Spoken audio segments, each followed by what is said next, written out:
Hello दोस्तों, तो आप सभी लोगों का यूनिक इसी सेंटर में अगेन स्वागत है। तो गाइस, जैसे कि हमारा मैं बता दूं, ठीक है, कि 25 दिन 25 मैराथन की सीरीज चल रही थी। तो हमने डे 1 से लेकर डे 7 को बहुत अच्छे से कवर किया था। उसमें हर एक कंसेप्ट को, हर एक टॉपिक को मैंने बहुत डिटेल के साथ और बहुत स्मार्ट अप्रोच के साथ, कुछ मैंने पतली गली कंसेप्ट के साथ, ठीक है, ये सारे टॉपिक को मैंने आपको बढ़िया से मैंने आपको कवर करवाया था। ठीक है, अगर आप में से ऐसा कोई स्टूडेंट है जो हमारे चैनल पर फर्स्ट टाइम विजिट कर रहे हैं ना, तो यार आप सभी लोगों का मोस्ट वेलकम कि हमारे चैनल पर आए हैं। तो जब चैनल पे आ गए तो वीडियो को लाइक कर दो, शेयर कर दो और चैनल को क्या करो, सब्सक्राइब करो। क्यों कर लो? क्योंकि यार आपको डे 8 अभी मिल रही है, इसके बाद डे 9, 10, 11 मैं करो पूरा एग्जाम से पहले आपको 25 क्लासें पूरी करवा के जाऊंगा। और अगर जिस बच्चे ने 25 क्लास को मतलब 25 क्लास को 2 से 3 बार अगर देख लिया ना, कह रहे इकोनॉमिक्स में नंबर फोड़ के आएगा। क्या करो, इकोनॉमिक्स में नंबर फोड़ के, इतना कॉन्फिडेंस है। क्यों यार? इस पे दो मेन क्या, इसके ऊपर काम हो रहा है, मतलब इसके ऊपर काम करता हूँ। बात समझ आता है? यहाँ पर कंटेंट के ऊपर काम किया था, बच्चों के सामने ऐसा अप्रोच लेके चलो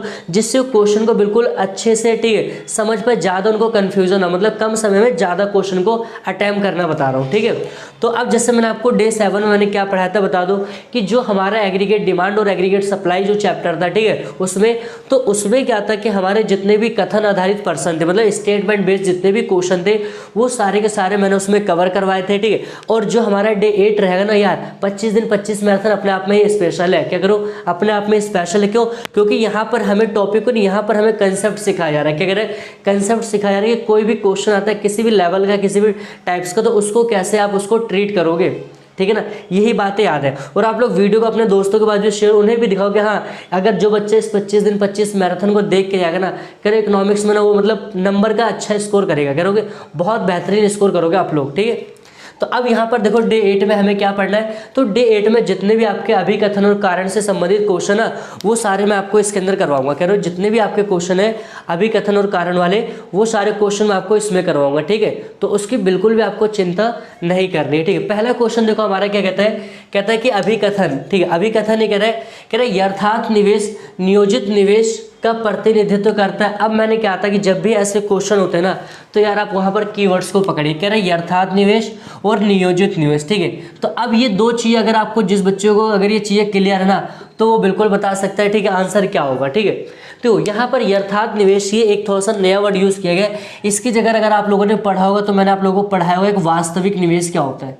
वास्तव यहाँ तक, और नियोजित का मतलब पता ही है। ठीक है, देखो, तो यहाँ पर देखो यथार्थ निवेश का मतलब क्या होता है। अगर हम बात करें यथार्थ निवेश का मतलब या फिर वास्तविक, कि देखो जब हम निवेश करने की योजना, क्या करूँ मैं, जब हम निवेश करने की योजना अवधि के बाद बनाते हैं, मतलब कि इनकम मान लो कोई व्यक्ति है, उसकी इनकम 10,000 रुपये थी, तो उसने सोचा था कि मैं 10,000 कमा रहा हूँ। ठीक है, तो और उसने मतलब 10,000, और उसने पूरा खर्चा, वो बच्चे कितने, मतलब मान लो 8,000 रुपये खर्च हो गए, बचे कितने उसके 2,000 रुपये।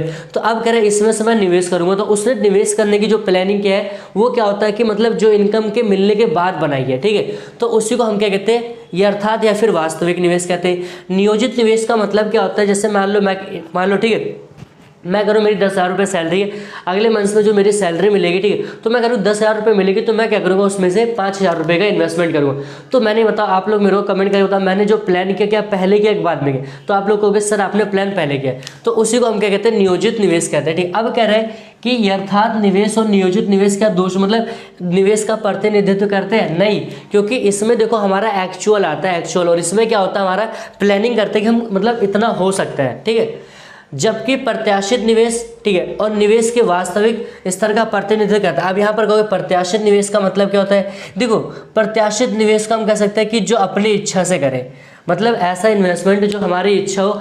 कि आप देखो इच्छा आपकी हो भी सकती नहीं, जैसे करके ना कभी कभी कहते हैं कि मेरा खाना खाने का मन नहीं कर रहा, ठीक है, क्यों, क्योंकि मेरी इच्छा नहीं है। तो यहाँ पर क्या होता है, अगर आपकी इच्छा होगी तो निवेश करोगे, और नहीं तो प्रत्याशित निवेश का मतलब है तो जो इच्छा के आधार पर किया आता है। तो पहला तो देखो यहाँ पर कह रहे यथार्थ निवेश मीन्स की वास्तविक निवेश होता है जो नियोजित निवेश का प्रतिनिधित्व करता है। तो भाई ये ऑप्शन क्या है, नहीं, बिल्कुल नहीं, ऐसा नहीं है, गलत बात है। ठीक है, दूसरा कह रहे हैं जबकि प्रत्याशित निवेश के वास्तविक स्तर का प्रतिनिधित्व तो नहीं। अब देखो वास्तविक का मतलब मैंने क्या बताया था, आपकी इनकम के बाद का निवेश। ठीक है, और प्रत्याशित का मतलब कि जो आपकी इच्छा होगी, तो इच्छा कर भी सकते हो नहीं कर सकते हो। ठीक है, तो ये स्टेटमेंट मतलब जो अभिकथन है क्या है, यहाँ पर बिल्कुल गलत है।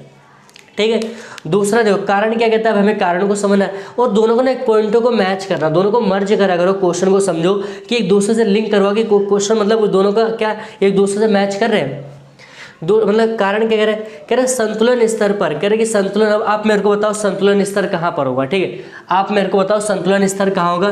तो आप कहोगे सर जहाँ पर हमारा AD बराबर क्या होगा AS, एक कंसेप्ट आपने हमें ये पढ़ाया था, दूसरा पढ़ाया था कि S इक्वल टू क्या पढ़ाया था हमें I, जहाँ पर हमारा सेविंग और मतलब निवेश और यहाँ पर बराबर। अब कह रहे हैं यहाँ पर बताओ, कह रहे संतुलन देखो, यहाँ पर कह रहे हैं कि जो संतुलन स्तर पर प्रत्याशित निवेश, ठीक है, प्रत्याशित मतलब मैंने बता दिया, प्रत्याशित मतलब इच्छा कह सकते हो, प्रत्याशित निवेश और प्रत्याशित मतलब प्रत्याशित बचत और प्रत्याशित निवेश हमेशा बराबर हो सकते हैं। अभी बताओ, मैंने आपको ये बता दिया कंसेप्ट, देखो S और I, मैं क्या कर रहा हूँ S और I मैंने बता दिया यहाँ पर, क्लियर है। तो कहीं ना कहीं यहाँ पर ये कंसेप्ट की बात कर रहा है, मतलब ये वाले स्टेटमेंट क्या सही है, समझ में आ रहा है। लेकिन अब आप सोचो यहाँ पर प्रत्याशित बचत की बात कहीं ऊपर बात कर रहे हैं, नहीं कर रहे। यहाँ पर प्रत्याशित निवेश है, ठीक, यहाँ पर निवेश है, लेकिन यहाँ पर देखो जो कारण ये आते हैं संतुलन स्तर की बात कर रहा है, ये संतुलन स्तर की बात कर रहा है, बस यहाँ पर ये कह रहा है कि ये वास्तविक और उसके निवेश की बात कर रहा है, ठीक है। तो ये कहीं ना कहीं इसकी व्याख्या नहीं करता, मतलब कि ये कथन क्या गलत है और जो मतलब अभिकथन आर मतलब अभिकथन जो ए वो क्या गलत है और जो कारण आर क्या सही है। तो ऑप्शन हमारे को यहाँ पर कौन सा देखना है, देखो यहाँ पर दोनों अभिकथन ठीक है। अगर हम देखें कह रहे कि अभिकथन ए क्या असत्य है, मैंने बता दिया, और कारण क्या हमारा सही है। तो यहाँ पर देखो ऑप्शन नंबर कौन सा होगा हमारा, ऑप्शन नंबर डी मतलब क्या था, दोबारा क्वेश्चन करेंगे, ठीक है यहाँ तक। तो ये क्वेश्चन नंबर क्या था हमारा फर्स्ट था, ठीक है।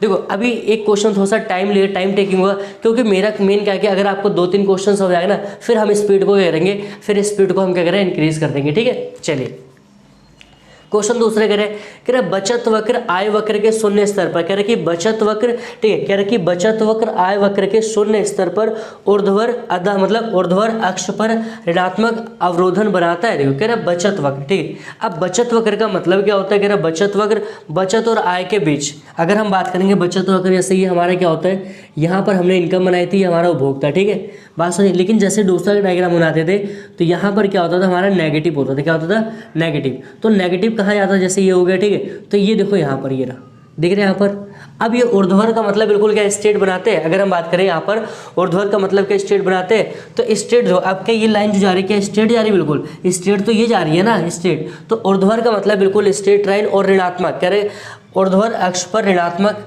ठीक है, अवरोधन बनाता है। तो यहाँ पर यह अभिकथन क्या होगा, यह अभिकथन क्या है, गलत है, क्या है, अभिकथन है गलत है। अब अगला टॉपिक क्या करें, बचत फलन, ठीक, बचत आप अच्छा देखो आप लोग मेरे को कमेंट करें, बताओ बचत फलन का फॉर्मूला क्या होता है। कह रहे कि बचत फलन बचत और आय के बीच, कह रहे बचत फलन बचत और आय के बीच कार्यात्मक संबंध को दर्शाता है। सिंपल ही बात है, बचत फलन का मतलब अगर आपकी आय बढ़ेगी, अगर आपकी आय बढ़ेगी तो यहाँ पर क्या होगा, अगर आपकी आय बढ़ेगी तो यहाँ पर बचत भी क्या होगी आपकी बढ़ेगी। तो ये ऑप्शन में क्या हमारा सही है, मतलब कारण और सही है। तो अब देखो यहाँ पर अभिकथन कह रहे हैं कि क्या है, यहाँ पर ये कह रहे हैं कि यहाँ पर एक अभिकथन, ये ऑप्शन नंबर हमारा क्या होगा B4 बाहुबली। कह रहे दोनों अभिकथन मतलब अभिकथन है और कारण आर दोनों क्या है, सत्य है, दोनों यहाँ पर क्या है, सत्य है। और कारण आर देखो कह रहे कारण आर अभिकथन एक ही सही व्याख्या नहीं करता, मतलब कि ये भी जो अगर हम बात करेंगे ये पॉइंट क्या हमारा सही है और ये भी सही है, लेकिन जो कारण आर है ना वो कारण मतलब अभिकथन एक ही सही व्याख्या नहीं करता। तो ऑप्शन कौन सा होगा हमारा B4 बाहुबली। तो ये क्वेश्चन हमारे दो थे। अब हम क्वेश्चन देखते हैं, क्वेश्चन हमारा थर्ड क्या कहता है, ठीक है। कह रहे कि आय के शून्य स्तर पर भी, कह रहे कि आय के शून्य स्तर पर भी समग्र मांग कभी भी शून्य नहीं हो सकती है। बताओ, कह रहे कि आय के शून्य स्तर पर भी, मतलब जैसे अगर हम इसको डायग्राम को थोड़ा सा समझिएगा, ठीक है, जो डायग्राम होता है हमारा, ये कौन सा डायग्राम होता है, इनकम होती है, ठीक है, एस कहते हैं, इसे हम वाई कह सकते हैं, ठीक है। कह रहे कि आय के शून्य स्तर पर, ठीक है, कह रहे कि आय के शून्य स्तर पर समग्र मांग, ठीक है, मतलब एडी भी शून्य नहीं हो सकता। अब एडी का भी तो डायग्राम कहाँ, यहाँ से आता है, एडी पढ़ा होगा आपने, तो बता कि ये भी जब शून्य तो ये भी पॉइंट लाइन शून्य कहलाता है, ठीक है। तो कहने के कह रहे कि यहाँ पर शून्य नहीं हो सकता है, तो कहने की बात क्या है, बिल्कुल ये बात बताओ आप लोग क्या है, बिल्कुल बात क्या अभिकथन जो है बिल्कुल क्या सही है, ठीक है, क्योंकि डायग्राम से हमें इसका आंसर दिखाया कि डायग्राम के अकॉर्डिंग हमें इसका आंसर देना पड़ेगा, ठीक है। दूसरा कह रहे कि उपभोग व्यय, कह रहे कि उपभोग व्यय कभी भी शून्य नहीं हो सकता। बताओ, अब मैंने कहा था उपभोग व्यय एक आपको टॉपिक मैंने पढ़ाया होगा, गाइज आप लोग कमेंट करो, मतलब सी बार का मतलब क्या होता है। तो इसमें मैंने आपको एक समझाया था, इसका मेन क्या होता है कि हमने एक टॉपिक क्या पढ़ा था, स्वायत्त उपभोग। क्या पढ़ा था हमने, स्वायत्त उपभोग। तो स्वायत्त उपभोग का मतलब क्या होता है कि हमारा ये कभी भी जीरो नहीं हो सकता है।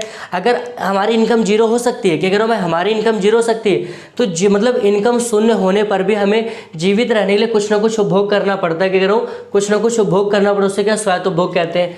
तो कह रहे कि मतलब उपभोग कभी भी शून्य नहीं हो सकता, बात क्लियर हमारी, ठीक है, क्योंकि जीवित रहने के लिए कुछ ना कुछ धनात्मक व्यय करना पड़ता, मतलब कुछ ना कुछ हमें क्या खर्चा करना पड़ेगा। तो मतलब कह रहे हो, कह रहे हैं कि ये भी मतलब ये जो कारण आर क्या सही है, और जो कारण आर है ना अभिकथन एक ही सही व्याख्या कर भी रहा है। बात सुनिए यहाँ तक, जो कारण आर है वो अभिकथन एक ही सही व्याख्या भी कर रहा है। तो अब हमें यहाँ देखना है कि जो हमारा अभिकथन है सही होना चाहिए, मतलब दोनों सही होना चाहिए, और कारण आर भी।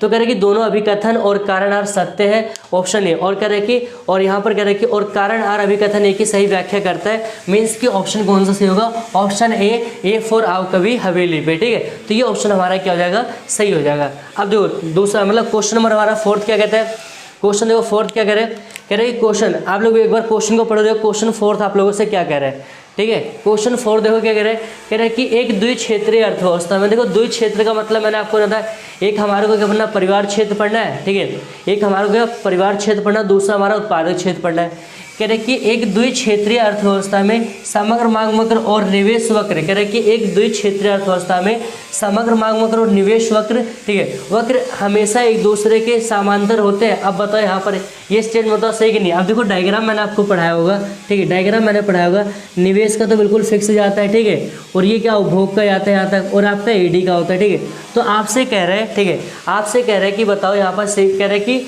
जो एक अर्थव्यवस्था में समग्र मांग, मतलब जो एडी का अगर आप डायग्राम बनाओगे एडी का, ठीक है, ये वाला, ठीक है, एडी का, और कह रहे हैं यहाँ पर निवेश का, तो क्या दोनों समांतर जा रहे हो, ये तो बिल्कुल स्ट्रेट जा रहा है, और ये कैसे आ रहा है, क्या दोनों समांतर जा रहे हैं, क्या नहीं, ठीक है, नहीं आ रहे। तो ये स्टेटमेंट के यानी मतलब जो अभिकथन है क्या गलत है, ठीक है।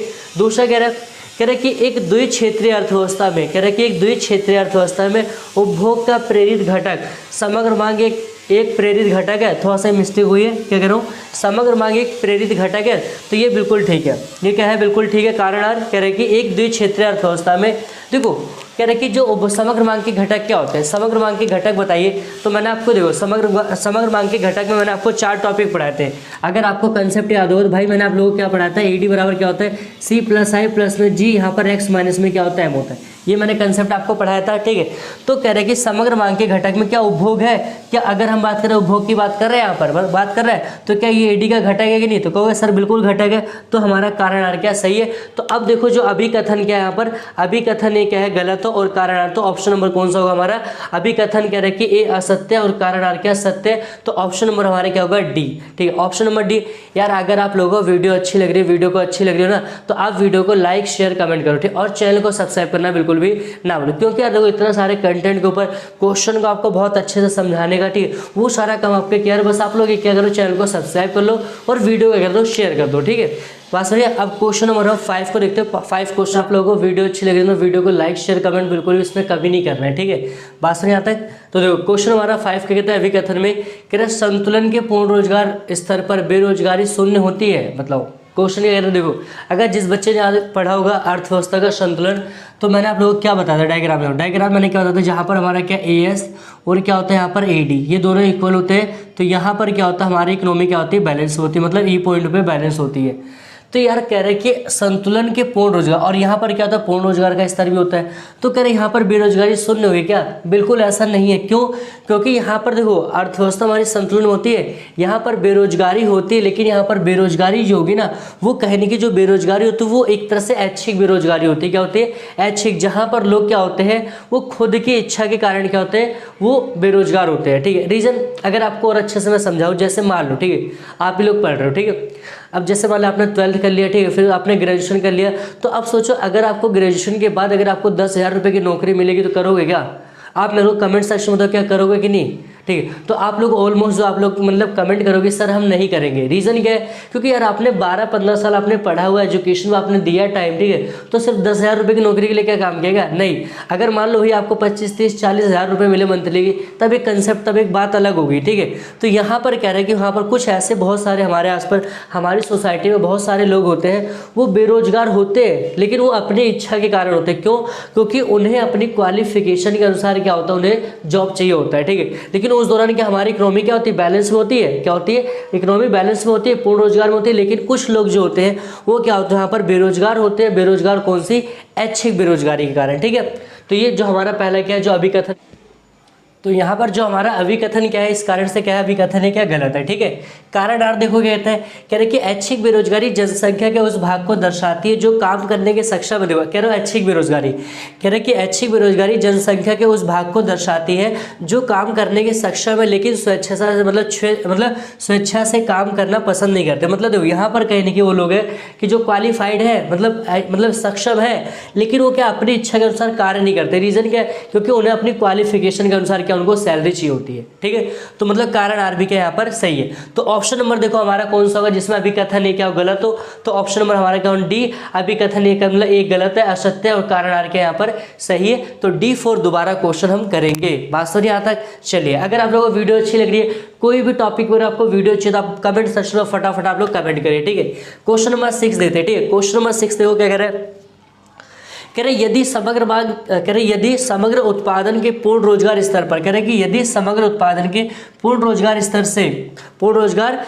से कम उत्पादन की मात्रा के लिए तो इसे न्यून मांग के रूप में जाना जा सकता है। देखो अब आप मेरे को बताओ न्यून मांग का कंडीशन क्या होता है, न्यून मांग का केस क्या होता है। आप लोग मेरे को जल्दी कमेंट करके बताओ न्यून मांग का केस क्या होता है। ठीक है, जल्दी, न्यून मांग के केस में क्या होता है, कैसे कैसे डायग्राम बनेगा। ठीक है, तो यहाँ पर देखो यार मैं आपको छोटा सा अगर बता दूँ, यहाँ पर देखो कि ये हमारा क्या होता है, यहाँ पर AS हो गया, ये हमारा क्या होता है AD होता था। ठीक है, इस वाले पॉइंट में हमारी इकोनॉमी क्या संतुलन में, मतलब हमारी इकोनॉमी इस कंडीशन में। लेकिन जब क्या होता है यहाँ पर क्या होता है, जब अगर हम बात करेंगे जब क्या होता है समग्र मांग, क्या करूँ मैं, जब हमारा समग्र मांग नया वाला, क्या करूँ मैं, जब समग्र मांग यहाँ पर ये वाला दिख रहा है। ठीक है, जब समग्र मांग हमारा क्या होता है पूर्ण रोजगार समग्र पूर्ति से कम होती है तो उस केस में क्या होता है, मतलब न्यून मांग की स्थिति होती है। तो यहाँ पर कह रहे हैं यदि समग्र उत्पादन के पूर्ण रोजगार पर, कह रहे हैं कि समग्र उत्पादन के पूर्ण रोजगार स्तर पर ठीक कम उत्पादन की मात्रा के लिए तो इसे न्यून मांग का केस कहेंगे। अब यहाँ पर देखो उत्पादन की बात हो रही है, नहीं हो रही है, तो यहाँ पर हमारा जो उत्पादन क्या ज़्यादा है। ठीक है, लेकिन डिमांड क्या कम है, डिमांड यहाँ पर क्या हमारी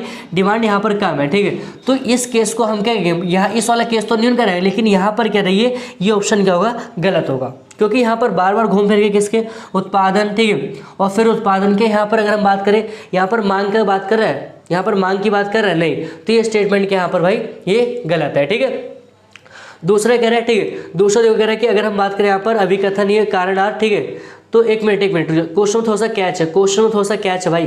कह रहे यदि समग्र उत्पादन के पूर्ण रोजगार स्तर से कम उत्पादन, ठीक है, पूर्ण रोजगार का स्तर है और यहाँ पर उत्पादन क्या कम है, क्या उत्पादन यहाँ पर कम है। ठीक है, मात्रा के न्यून केस आएगा यार, सॉरी। ठीक है, इसके लिए माफ करना। ठीक है, थोड़ा सा देखो कह रहे हैं क्वेश्चन में कैच होता है तो क्वेश्चन के शब्दों को थोड़ा सा समझना होगा। ठीक है, कह रहे कि जब हमारा उत्पादन ज़्यादा है, ठीक है, और हम कह रहे कि डिमांड क्या कम है, डिमांड क्या कम है, उत्पादन ज़्यादा है मतलब सप्लाई ज़्यादा है, डिमांड कम है, तो कहने के यार वो केस कौन सा देगा, न्यून मांग का देगा। क्या देगा, न्यून मांग का देगा। तो मतलब ये कहने के क्या अभिकथन क्या है, ये भी सही है। अगर कारण की बात करते हैं, कह रहे कि न्यून मांग की, कह रहे कि न्यून मांग की, कह रहे कि न्यून मांग की समस्या का समाधान करने के लिए, कह रहा न्यून मांग की समस्या का समाधान करने के लिए समग्र मांग को आवश्यक अंतराल के बराबर राशि से बढ़ाना होगा। बताओ अब यहाँ पर मेरे को बताओ क्या बढ़ाना होगा, आप बताइए यहाँ पर।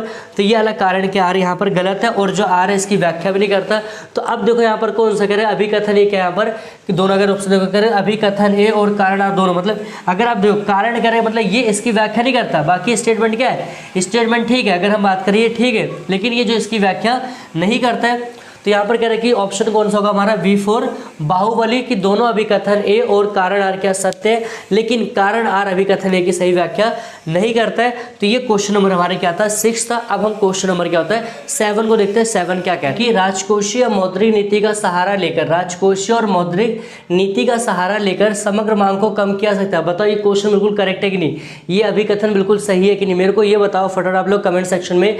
राजकोषीय नीति क्या होती है और मौद्रिक नीति, और आप लोग कमेंट में फटाफट करो कि मौद्रिक नीति में कितने कितने मतलब कौन कौन से पॉइंट आते हैं, मैंने आपको लोग पढ़ाया होगा, और राजकोषीय नीति में कौन कौन सी, ये आप लोगों का कमेंट होना चाहिए। हर एक बच्चा आपको जाकर मतलब यहाँ पर कमेंट करे कि राजकोषीय नीति में कौन कौन से पॉइंट आते हैं और मौद्रिक नीति में। तो कह रहे क्या दोनों के द्वारा हम समग्र मांग को कम कर किया जा सकता है। समग्र मांग को मतलब समग्र मांग का मतलब क्या, अधिकतम मांग का जो केस है उसको कम कर सकते हैं। तो अभिकथन ये हमारा क्या है, बिल्कुल अभिकथन ये क्या है, बिल्कुल यहाँ पर सही है। ठीक है, अब देखो कह रहे सरकारी व्यय में कमी। अब सोचो सरकार के द्वारा जो खर्चा होता है, मतलब जो भी सामाजिक कल्याण वाले जो कार्य होते हैं, सरकारी व्यय में कमी से समग्र मांग में वृद्धि होती है। अब सरकार खर्चा करेगी तो समग्र मांग बढ़ेगी। चलो यहाँ तक समझ में आ रहा है, ठीक है। क्या जो करोगे, हर एक लाइन को कैच को पकड़ोगे। कह रहे सरकारी व्यय में कमी, सरकार अपने व्यय में कम करती है तो मतलब सरकार में खर्चा देखो, कह रहे सरकारी व्यय में कमी, सरकार खर्चा कम करेगी, ठीक है, तो सरकार समग्र मांग में वृद्धि होगी। तो नहीं, यहाँ पर कह रहा समग्र मांग में वृद्धि होगी, नहीं। क्यों? क्योंकि जब सरकार खर्चा ही नहीं करेगी, जब सरकार खर्चा ही नहीं करेगी तो जो काम करने वाले उनके पास इनकम नहीं आएगी। और कह रहा अस्फीति का अंतराल दूर हो जाएगा। बताओ, कह रहा कि और अस्फीति का अंतराल दूर होगा, नहीं। अब जबकि अस्फीति अंतराल की समस्या यहाँ पर और बनेगी, ठीक है। तो मतलब अभी कथन ये हमारा क्या सही है और जो कारण आर हमारा क्या है, कारण आर क्या हमारा गलत है। तो अब यहाँ पर देखो कह रहा है कि अभी कथन ये क्या है, कौन सा ऑप्शन अगर आप देखोगे तो ऑप्शन नंबर आपका सी फॉर कहो ना प्यार है, ठीक है। कह रहा है कि अभी कथन ये क्या है, सत्य है और जो कारण आर क्या है, असत्य है। क्यों? क्योंकि रीजन मैंने आपको बता दिया था, ठीक है। क्वेश्चन हमारा देखो 8 क्या कहते हैं। क्वेश्चन 8 कह रहा है कि 45 डिग्री के किसी भी बिंदु पर, कह रहा है 45 डिग्री के किसी बिंदु पर उपभोग व्यय बिल्कुल आय के बराबर होता है। बिल्कुल होगा। देखो डायग्राम को अगर आप ऑब्जर्व करोगे तो डायग्राम हमारा कैसे बनता है, आप लोगों में शुरू से करते हैं कि यहाँ से एक नंबर का क्वेश्चन आपका बनेगा और नंबर यहाँ से बच्चों को कटते भी, AS हो जाएगा, ये क्या हो जाएगा, AD हो जाएगा, ठीक है। तो ये हमारा क्या होता है, 45 डिग्री होता है, ठीक है। यहाँ तक से मेरे कह रहे कि 45 डिग्री किसी बिंदु पर उपभोग व्यय, ठीक है, उपभोग व्यय बिल्कुल आय के बराबर होता है। सिंपल ही बात है। देखो यहाँ पर हमारा क्या है, सप्लाई यहाँ पर है, ये भी 0 पॉइंट लाइन 0 के कहेंगे ना, 0 वाली, ठीक है।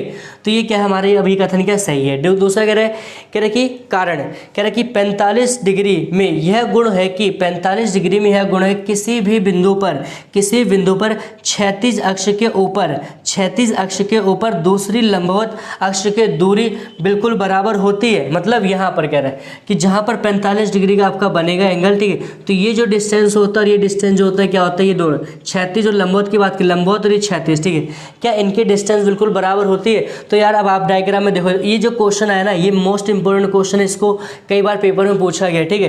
तो ये क्या बराबर होता है, अब देखो दोनों मतलब अभिकथन भी सही है और यहाँ पर कारण, और कारण आर अभिकथन है कि सही व्याख्या भी करता है।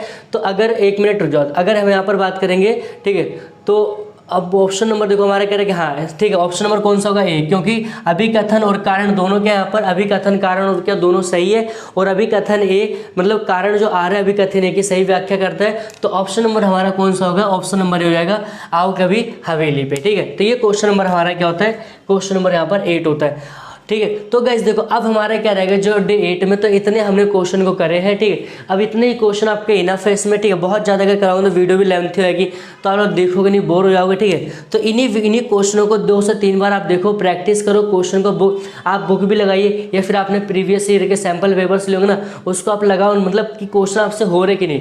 देखो मेन क्या होता है ना कि अगर बच्चा क्या होता है कि देखो अगर आपने सिलेबस कवर कर लिया, तो भी एक आपको मैं अच्छा सा अप्रोच बता दूँ कि सबसे पहले तो हमें क्या सिलेबस कवर करना होता है जो फर्स्ट टर्म में आ रहा है, ठीक है। फर्स्ट टर्म जो सिलेबस आ रहा है, और सिलेबस जब आपका कवर होगा तो उसको रिवाइज भी करो। क्या करो, पहला तो सिलेबस कवर करो, दूसरा क्या रिवाइज करो, और तीसरा क्या होता है प्रीवियस ईयर के क्वेश्चन होगा फर्स्ट टर्म के, प्रीवियस ईयर के आप मतलब गूगल करोगे तो वहाँ पर आपको बहुत सारे मिल जाएंगे, वहाँ लगा तो इससे आपको पता चल जाएगा कि आप में एक्चुअल में पैटर्न कितना रहा और आपका लेवल कहाँ पर है, मतलब आप कितने पानी में हो, ठीक है। तो ये फाइनली हमारा क्या होता है, जो डे 8 होता है वो भी कंप्लीट होता है। तो अब हम बात करेंगे यहाँ पर जो देखो डे 8 में, तो अब हमारा क्या रहेगा, जो समग्र मांग और समग्र पूर्ति का, तो उसमें रहेगा जो डे 9 होगा, वहाँ पर मैं आपको सारे के सारे जो न्यूमेरिकल क्वेश्चन होंगे वो न्यूमेरिकल वाले क्वेश्चन करवाऊंगा। और फिर इसके बाद क्या होता है, हमारा जो मैक्रो इकोनॉमिक्स का जो सिलेबस होगा वो कंप्लीट हो जाएगा डे 9 तक। और फिर हम क्या करेंगे, जो शुरुआत करेंगे हमारा कौन सा आएगा, वहाँ पर हमारा कौन सा आएगा, ठीक है। अगर हम बात करें तो डे 10 होगा जो हमारे इंडियन इकोनॉमी की ओर चलेंगे वहाँ पर, ठीक है। तो यार अगर आप लोगों को वीडियो अच्छी लग रही हो तो वीडियो को लाइक शेयर कमेंट करना बिल्कुल भी ना बोलो, और चैनल को सब्सक्राइब जरूर करिए, ठीक है। So thanks for watching this video.